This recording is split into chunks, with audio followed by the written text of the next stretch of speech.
Michael Evans had always believed that stability was the foundation of happiness. To the outside world, he and his wife Sarah looked like the perfect couple. They had a comfortable suburban home with a freshly painted white picket fence, 2 cars parked neatly in the driveway, and a calendar on the fridge filled with family dinners, work meetings, and weekend getaways.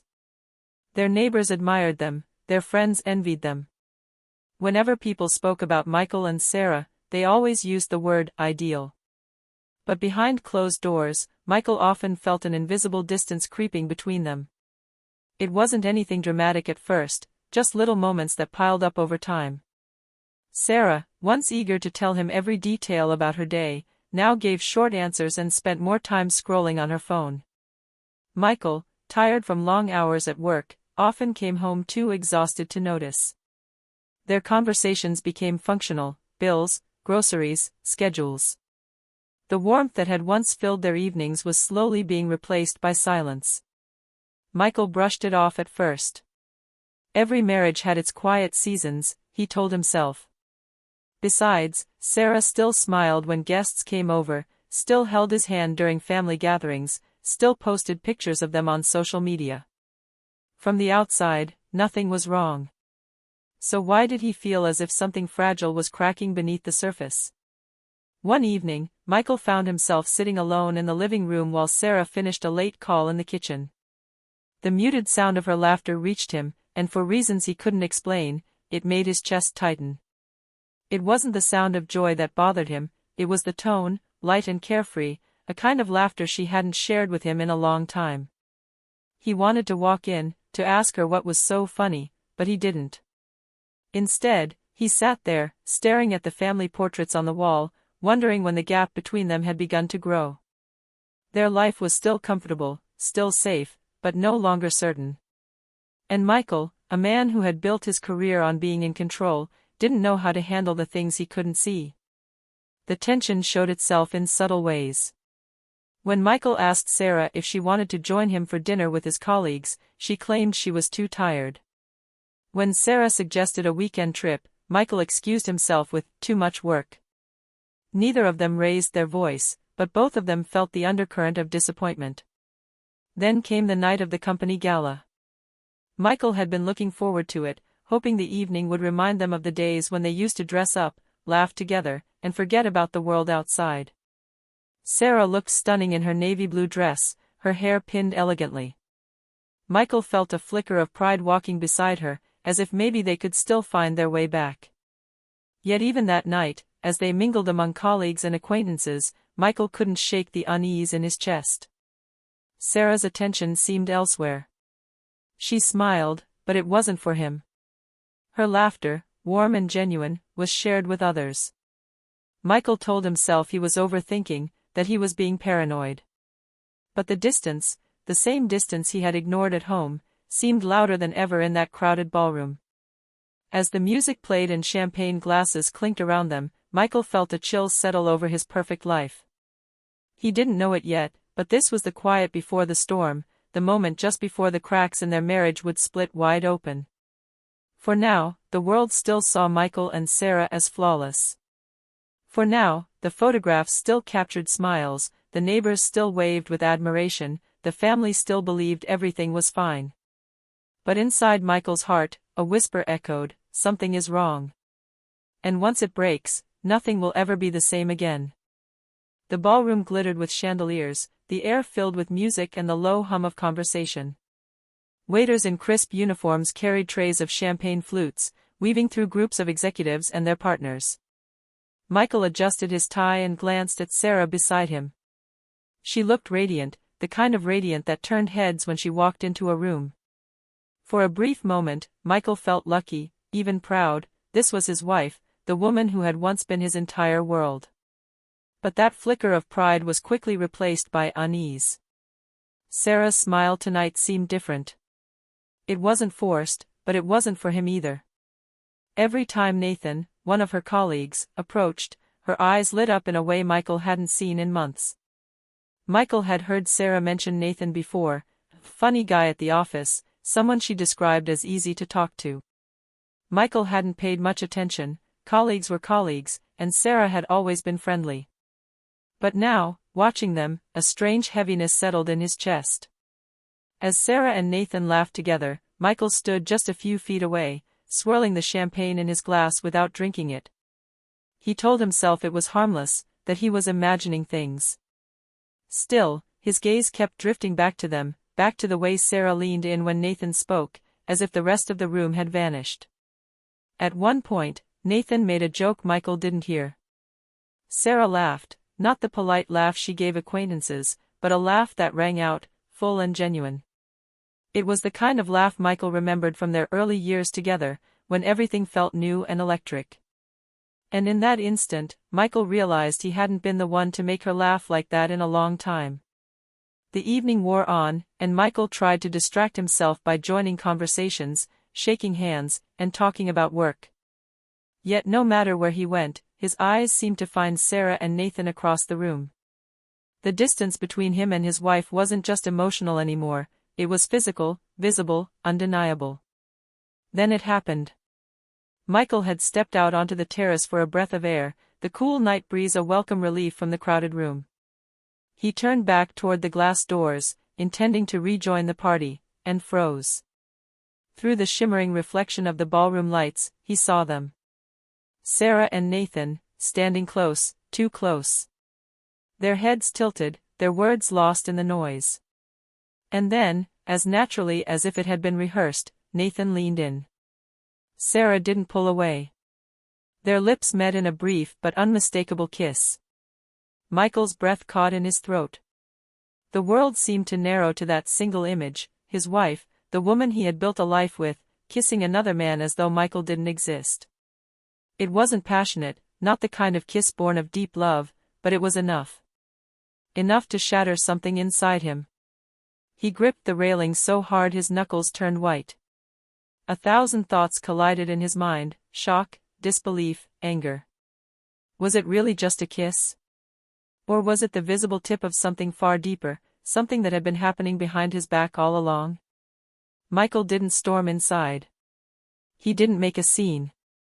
Instead, he stood frozen, watching as Sarah and Nathan pulled apart, glancing around quickly as if to check if anyone had noticed.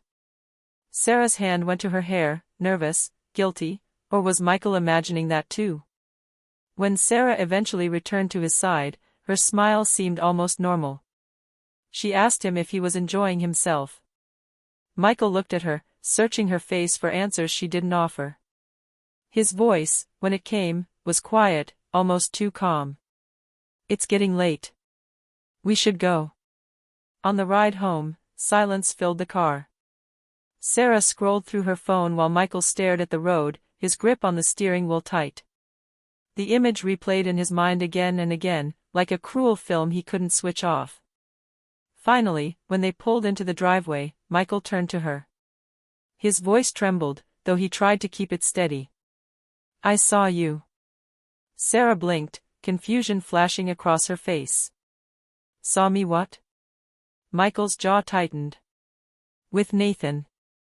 The kiss. For a moment, Sarah's mask slipped. Her eyes widened, her lips parted, but no words came. Then, quickly, she composed herself. "Michael, it was nothing. Just a stupid, meaningless moment. It didn't mean anything." But Michael wasn't sure which hurt more, the kiss itself, or the casual way she dismissed it. Just a kiss, she called it, as if that made it harmless. To Michael, it wasn't harmless. It was betrayal. It was the crack in the foundation, the confirmation of what he had feared all along, that the distance between them wasn't in his imagination. It was real, and it had just crossed a line. As Sarah walked into the house, leaving Michael alone in the car, he sat there staring at the darkened windows of their home. For the first time in his life, he wondered if this house, this marriage, was still his. And deep down, he knew nothing would ever be the same again. Michael sat in his office, staring blankly at the spreadsheet glowing on his monitor. Numbers blurred into meaningless symbols, his focus torn apart by the storm inside his head. He tried to shove aside Sarah's careless words from the night before, "It was just a kiss, Michael." But the phrase gnawed at him like acid. Just a kiss? To her, maybe. To him, it was a rupture in the foundation of everything they had built. He clenched his fists, dragging his thoughts back to the work in front of him. But a notification pinged on his phone, pulling him back into reality. It was an email from their shared bank, alerting him to an overdue payment on a loan he didn't recognize. His brow furrowed. Michael was meticulous with money, the kind of man who balanced accounts down to the last cent. A loan? He hadn't applied for any. Curiosity quickly turned to suspicion. He logged into the account, scrolling through records. There it was, a loan issued 2 months ago, under both of their names. The problem was clear, his signature had been forged. His heart slammed against his ribs. Sarah, he muttered under his breath, the word tasting bitter. When he returned home that evening, the tension between them was suffocating. Sarah was in the kitchen, chopping vegetables, her movements sharp and mechanical. "Sarah," he began, voice tight, "we need to talk." She didn't look up. "About what?" "Another lecture on how I ruined your perfect little world." He slammed a paper on the counter, the loan document. "About this. Care to explain why my signature is on a loan I never agreed to?" Her hand froze mid-chop. For a second, her face went pale before she quickly masked it with defiance. "I had no choice. I was drowning. I thought I could fix it before you found out." "Fix it? With lies? With forgery?" His voice rose, echoing off the kitchen walls. "Do you even hear yourself?" Sarah's eyes flashed. "Oh, spare me your moral high ground. You've been so emotionally absent these last few years. I felt abandoned. Do you think it's easy to feel invisible in your own marriage?" Michael's jaw tightened. Her words cut deep, but he refused to let her shift the blame. "So you kissed Nathan, lied about it, and now you're committing fraud, and it's all my fault?" From the corner of the room, another voice broke in. "Stop yelling at her." It was Emily, Sarah's younger sister, who had been sitting quietly at the dining table. Michael hadn't even noticed her when he walked in. Emily stood, her expression fierce. "You don't understand what she's been through. She's been holding everything together while you bury yourself in work." Michael turned sharply to face her. "This is between me and my wife. Stay out of it." But Emily wouldn't back down. "You can't just attack her like this. She made mistakes, yes, but don't pretend you're some perfect saint." Michael's anger flared, but beneath it was a raw wound opening wider. He looked at Sarah, who refused to meet his eyes, and at Emily, who stood protectively by her side. For the first time, he felt like a stranger in his own home. He picked up the loan document, crumpled it in his hand, and tossed it back onto the counter. "Fine. Protect her if you want. But lies have consequences, Sarah. And I won't be the one cleaning up your mess this time." The room went silent except for the rhythmic tick of the kitchen clock. Sarah's shoulders trembled, though she stayed facing the counter. Emily glared at him, eyes blazing. Michael walked out, the front door slamming shut behind him. In the darkness of his car, he sat gripping the steering wheel, chest heaving. His world was collapsing, his wife betraying him, his sister-in-law siding against him, the trust he once cherished shattered beyond recognition. For the first time in years, he felt utterly alone. The night air was crisp as Michael drove aimlessly through the quiet streets. He didn't know where he was headed, only that he couldn't stay in that house another minute. His chest burned with anger, betrayal, and a grief that had no outlet. Every red light felt like a punishment, forcing him to sit in silence with his own thoughts. Finally, he pulled into a small coffee shop parking lot on the edge of town. The place was still open, its warm lights spilling onto the sidewalk. Michael had never been there before, but at that moment, it felt like a refuge from the chaos he had left behind. Inside, the cafe was nearly empty. The aroma of freshly ground coffee and baked pastries wrapped around him like a blanket. He ordered a black coffee and sat by the window, staring out at the lonely street. For a while, he just sat there, sipping in silence, trying to quiet the storm in his head. Rough night? The voice was gentle, kind. Michael turned and saw a woman standing near his table, holding her own mug of tea. She looked to be in her mid-30s, with warm hazel eyes and a calm presence that seemed out of place in his turbulent world. He hesitated. Something like that. She smiled faintly. Sorry, I didn't mean to intrude. It's just, you look like someone who could use a conversation. Michael studied her for a moment before gesturing to the empty chair. It's fine. Please. She set her tea down and slid into the seat across from him. I'm Claire, she said. Michael, he replied, his voice still heavy. For a while, they exchanged small talk, where they lived, what they did. Claire was a nurse at the local hospital, often working late shifts. Michael found himself surprised by how easily her words flowed, how natural her laugh sounded. He hadn't realized how long it had been since he had spoken to someone who wasn't steeped in conflict or hidden agendas. Eventually, Claire tilted her head, her gaze soft but direct. So, what happened? You don't have to tell me, but sometimes it helps to share with a stranger. Michael let out a dry laugh. Where do I even start? My wife, she kissed someone else. Said it was nothing, but to me, it was everything. And as if that wasn't enough, I just found out she forged my signature on a loan. Claire's brows furrowed, sympathy in her eyes. That's a lot. Yeah, he muttered. And her sister, she jumped in tonight, defending Sarah like I was the bad guy. I feel like I'm going crazy. Like everyone's against me.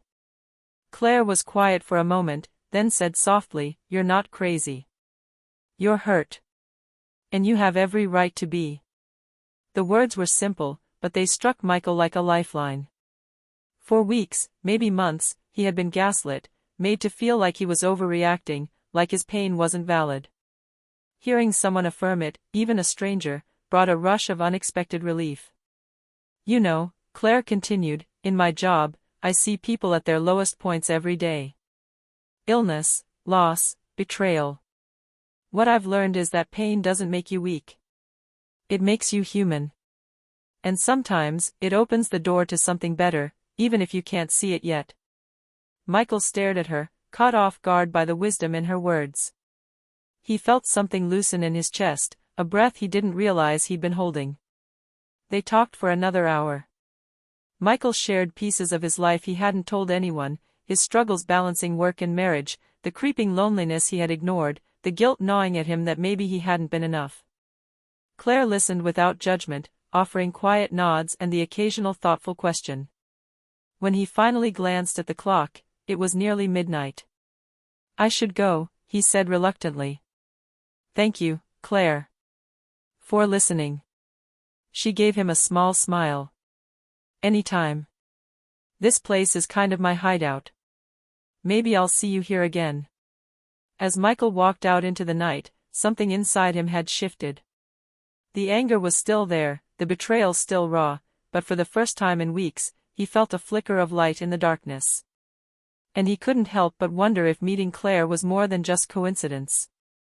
The house felt unbearably silent after Michael slammed the door. Sarah stood frozen in the kitchen, knife still resting against the cutting board. Emily hovered close by, her face twisted in anger. He had no right to talk to you like that, Emily said fiercely, placing a hand on Sarah's arm. Sarah swallowed hard, her throat dry. No, he did. He had every right. Emily blinked, caught off guard. What are you talking about? He's acting like you're the villain when he hasn't been there for you for years. Sarah dropped the knife and pressed both hands against the counter to steady herself. Her shoulders trembled. Emily, I forged his signature. I lied. And yes, I kissed Nathan. It wasn't just some harmless thing, it was wrong. And now everything is crumbling. Emily's expression softened, but she tried to hold on to her indignation. You made mistakes, okay. But Michael's not innocent either. He's so cold sometimes, like he doesn't even see you. Anyone in your position would have snapped. Sarah turned sharply, tears in her eyes. That doesn't excuse it. I broke his trust, Emily. And the worst part? She choked on her words. I did it because I thought he was cheating on me. I convinced myself he was having an affair, when really, it was just me spinning my own fears into something real.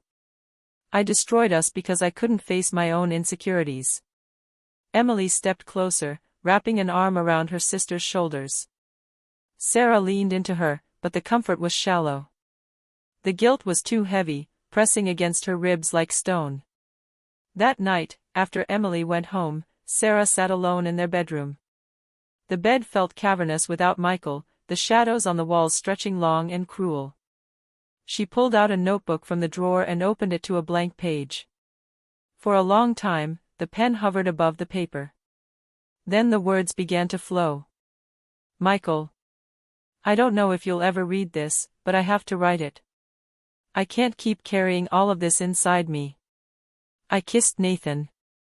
And I told myself it was harmless because you've been so distant. I wanted to feel seen. But the truth is, it wasn't harmless. It was betrayal. It was selfish. And it broke something I don't know if we can fix. Her hand shook, but she kept writing. And then the loan. God, Michael, I didn't know what else to do. I thought if I could just buy some time, I could fix the mess myself and you'd never have to know. But all I did was pile one lie on top of another until it suffocated me. Until it suffocated us. Tears blurred the ink on the page. The part one can't forgive myself for is why I did it. I thought you were having an affair. I told myself your long hours, your late nights, your silences meant you had someone else. I let that paranoia poison me. And instead of asking, instead of trusting, I went out and did the very thing I feared from you. She set the pen down, covering her face with her hands. Her sobs filled the empty room, raw and uncontrollable. For the first time, she truly felt the weight of what she had done, not as anger, not as justification, but as devastating remorse. The next morning, Sarah folded the letter and tucked it into an envelope. She didn't know when she would give it to Michael, or if she ever would. But for now, it was the only way she could breathe, by putting the truth onto paper. When she looked at herself in the mirror, her reflection startled her. Her eyes were swollen, her hair unkempt. She looked like someone who had lost everything but was still desperately clinging to the hope of repair. For the first time in weeks, Sarah whispered aloud, I want to make it right. But whether Michael would ever let her try, that was the question that terrified her the most. The days after the confrontation blurred together for Michael. He went to work, buried himself in spreadsheets and meetings, then returned to the empty house each night. Sarah moved like a ghost through the rooms, saying little, her silence thick with unspoken words. Emily still hovered around, but Michael made a point of avoiding her. The air was toxic, and he needed somewhere to breathe. That's how he found himself back at the little coffee shop. The warm glow of the lights and the low hum of quiet music felt like sanctuary compared to the tension at home. And there, almost as if waiting for him, was Claire. She was seated at the same corner table, a paperback novel in hand. When she spotted him, her face lit up with recognition. Michael, she said warmly, setting her book aside. Back again? He gave a faint, tired smile. Guess I needed a break from reality. Then you came to the right place. She gestured to the seat across from her. Sit. Tell me how you've been holding up. Michael slid into the chair. For the first time in days, he felt his chest loosen. Not great, he admitted. Things with Sarah, they're worse than I thought possible. Every time I look at her, all I see are the lies.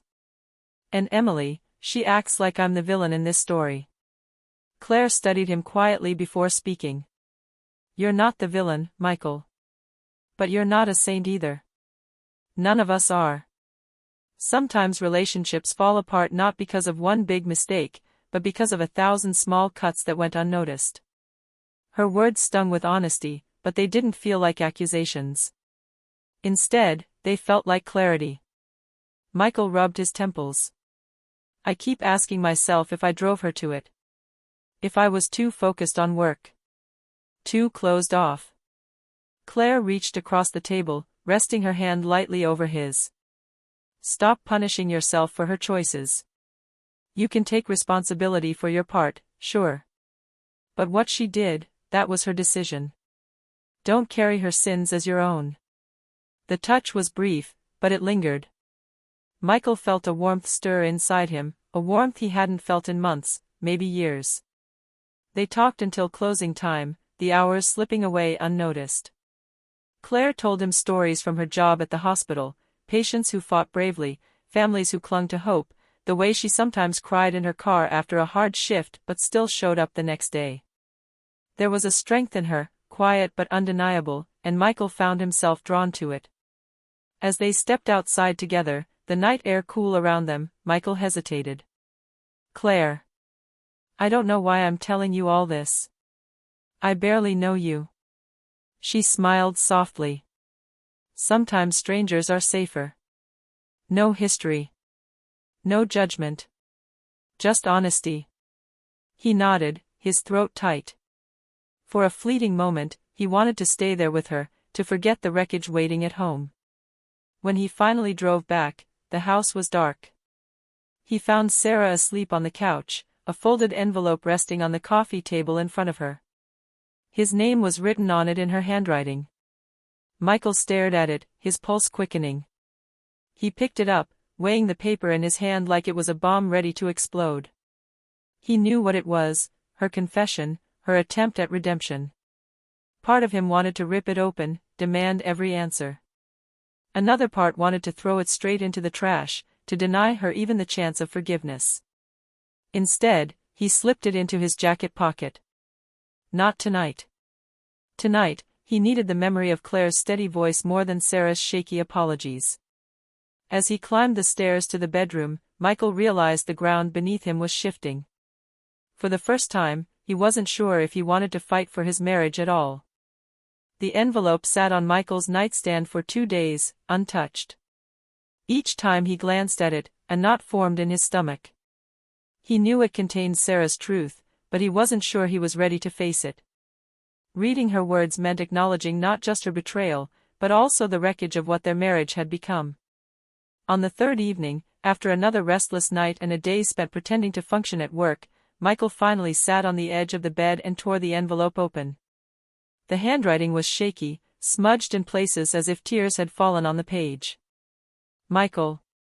If you're reading this, it means I've finally found the courage to tell you everything. I've been selfish, reckless, and dishonest. I kissed Nathan. It wasn't just some meaningless mistake, it was me running from the emptiness I felt inside our marriage. I convinced myself you didn't care anymore, that you were drifting away.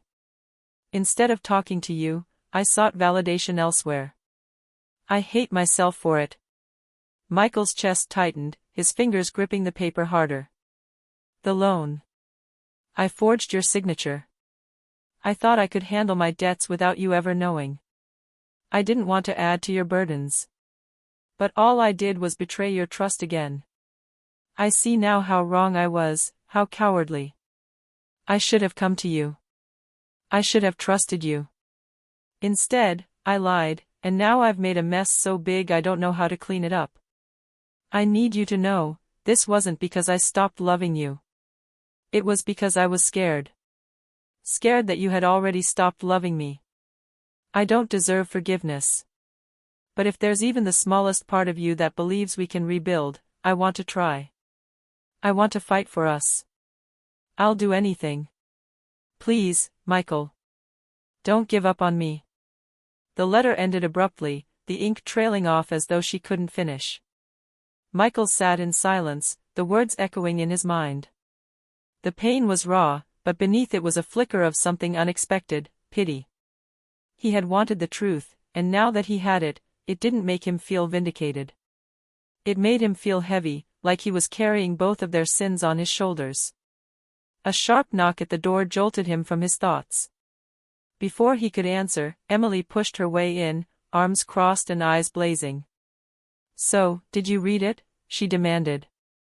Michael frowned. You knew about the letter? Of course. She's been tearing herself apart writing it. And what do? Ignore her. Run off to God knows where while she's here trying to fix things. Michael's patience snapped. Fix things?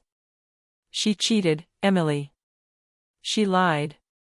She forged my name on a loan. You call that trying to fix things? Emily stepped closer, her voice sharp. She made mistakes, yes, but at least she's fighting for this marriage. What are you doing? Hiding? Or maybe, her eyes narrowed, maybe you've already found someone else. Michael froze, Claire's face flashing in his mind. He hadn't told anyone about her, and the accusation cut too close to the truth. You don't get to stand here and question my loyalty, he said coldly. I'm the one who's been betrayed. Emily's expression hardened. Then stop acting like the victim and make a choice. Either forgive her and rebuild, or walk away. But don't leave her hanging in this limbo while you wallow in self-pity. Her words stung, but they also ignited something inside him. She was right about one thing, he couldn't stay suspended between anger and indecision forever. The question was, which path would he take?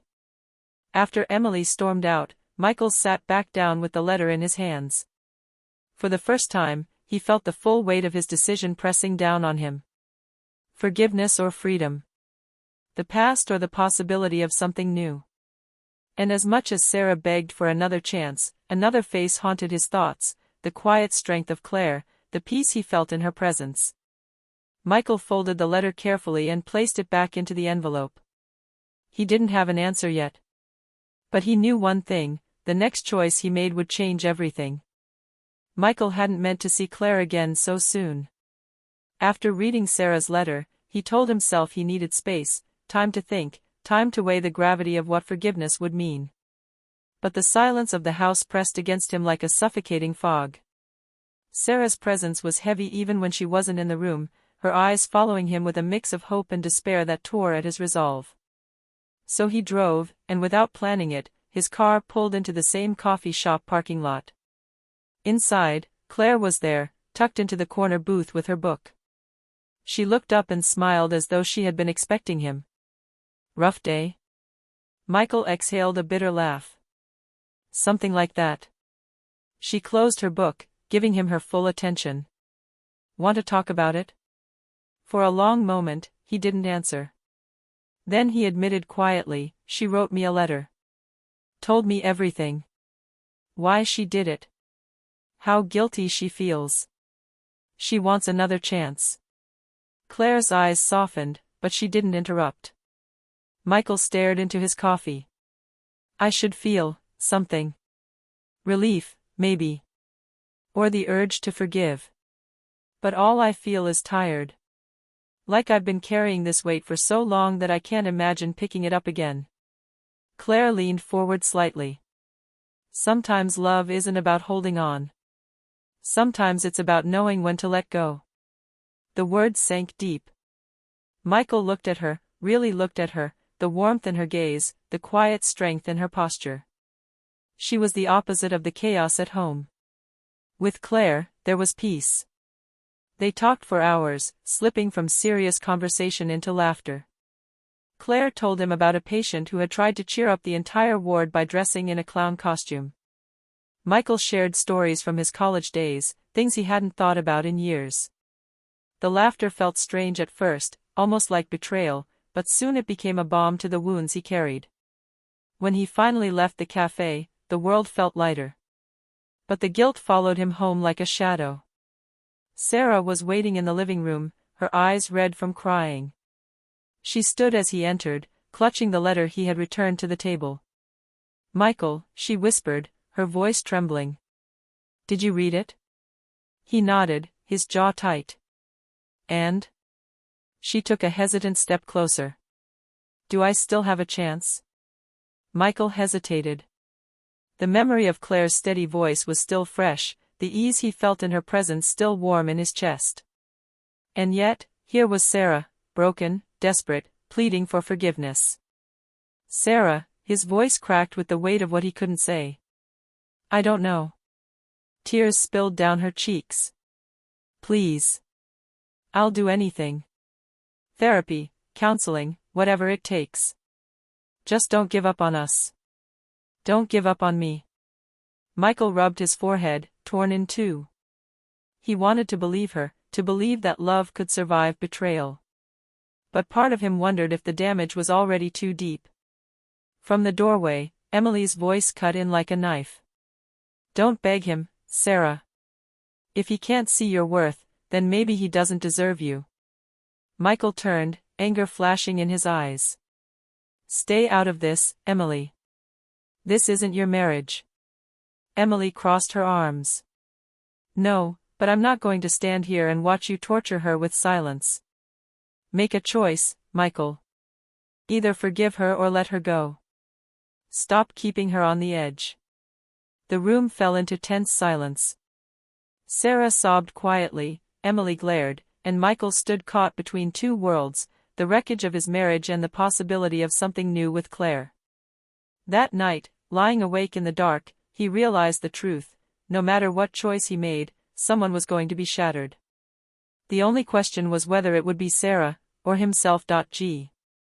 Michael sat in his apartment late one night, the glow of the desk lamp casting a soft halo over a stack of unopened envelopes. Bills, junk mail, and then, one envelope that made his breath hitch.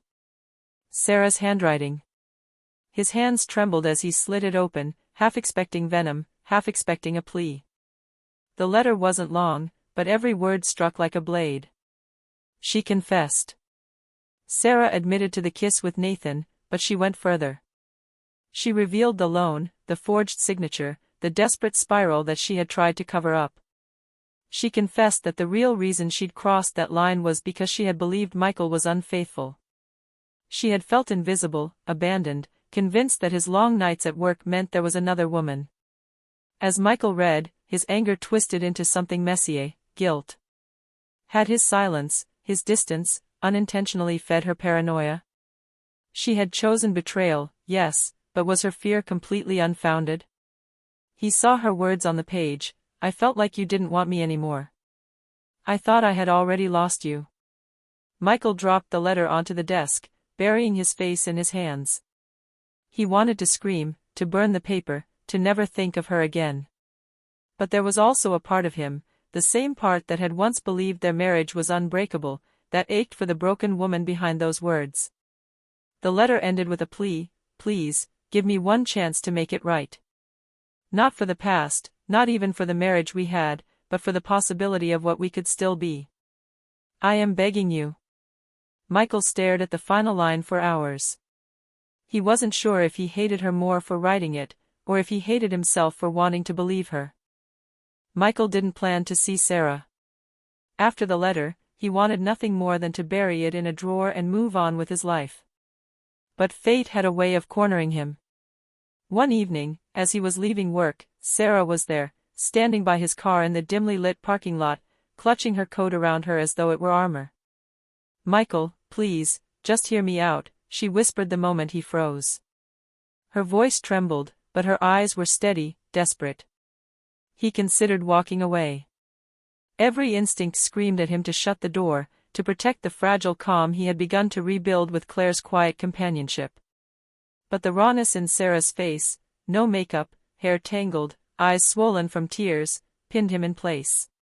You shouldn't be here, he said flatly, trying to keep his voice cold. We don't have anything left to talk about. Yes, we do. She stepped closer, and the smell of her perfume, once comforting, now haunting, wrapped around him. I need you to know the truth, not just through a letter. I made mistakes, terrible ones. But I thought I had already lost you.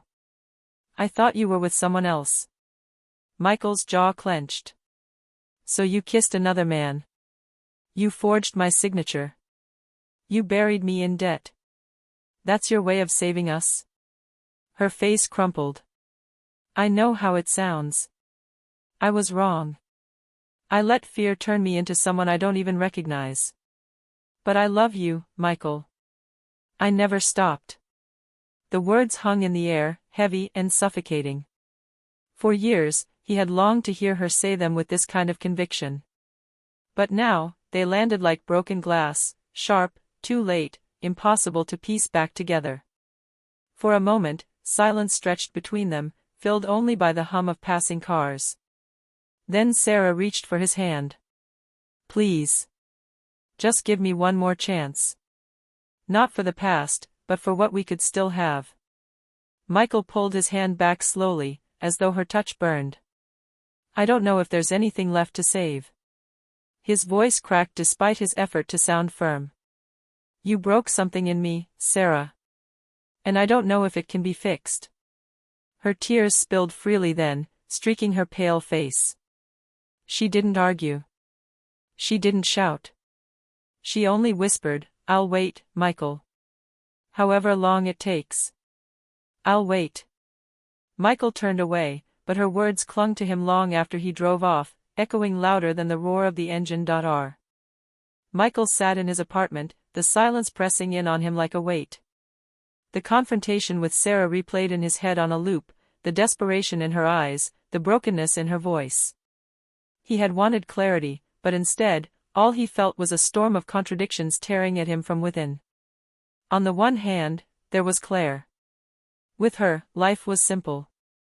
She didn't demand, didn't accuse, didn't twist love into power struggles. When Michael sat across from her at dinner, or when she laughed at his dry jokes, he felt something he hadn't felt in years: peace. With Claire, he could breathe. And then there was Sarah. No matter how much he tried to bury it, the history between them ran deep, years of shared moments, of dreams, of building a life side by side. Even in her betrayal, she still knew him better than anyone else. Her words, "I'll wait, however long it takes," echoed in his chest like an open wound. Michael poured himself a drink, staring into the amber liquid as if it held answers. Could a marriage survive such fractures? He thought about the forged signature, the lies, the debt. But then he remembered Sarah at their wedding, her hand trembling in his, her eyes shining with belief that they could conquer anything together. The next day, he met Claire for coffee. She noticed immediately. "You seem distracted," she said gently, her eyes searching his face. Michael hesitated, then confessed. "Sarah found me. She begged me for another chance." Claire was quiet for a long time, her expression unreadable. Finally, she said, "And what do you want, Michael? Not what's expected, not what guilt is whispering in your ear, what do you want?" He opened his mouth, but no words came out. Because the truth was, he didn't know. Part of him yearned for the stability and safety of starting fresh. Another part of him still felt tethered to Sarah, to the life they had built and the love that, despite everything, wasn't entirely dead. That night, Michael lay awake staring at the ceiling. For the first time, he admitted the possibility that no matter what he chose, someone's heart, maybe even his own, was going to break. The autumn air carried a crisp chill as Michael walked through the park, leaves crunching beneath his shoes. He had asked Sarah to meet him there, beneath the old oak tree where they used to sit on summer evenings, long before betrayal, long before silence had become their language. Sarah arrived looking fragile, her eyes ringed with sleeplessness, her posture heavy with remorse. She smiled faintly, as if afraid her expression might shatter. "Thank you for coming," she whispered. Michael studied her for a long moment.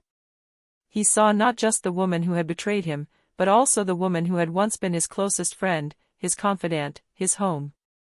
And yet, he also saw Claire's face in his mind, the calm, the laughter, the possibility of a new beginning untouched by scars. "I read your letter. I listened to what you said," Michael began, his voice steady but tinged with sorrow. "And I believe you're sorry. I believe you regret what you did." Sarah's eyes filled with tears. "Then, we can try again." He shook his head slowly, exhaling a breath that felt like it had been locked in his chest for months. "That's the problem. I don't know if I can ever see you the same way again. Trust isn't something that just comes back with apologies." Sarah reached for him, but he stepped back. "I don't hate you, Sarah. Part of me will always care for you. But the part of me that used to believe in us, that part is gone. Her sobs were quiet, almost fragile, as though even her grief had run out of strength. So that's it? Michael's jaw tightened. I don't know what my future looks like. Maybe it's with Claire, maybe it's on my own. But I do know it's not with the woman who chose lies when she could have chosen honesty. For a long moment, neither spoke. The wind rustled the branches above, scattering golden leaves between them like a silent curtain falling on their story. Michael turned and walked away, his steps heavy but resolute. He didn't look back. Not because he didn't care, but because for the first time, he was allowing himself to step forward without being chained to the past. The ending wasn't clean. It wasn't triumphant.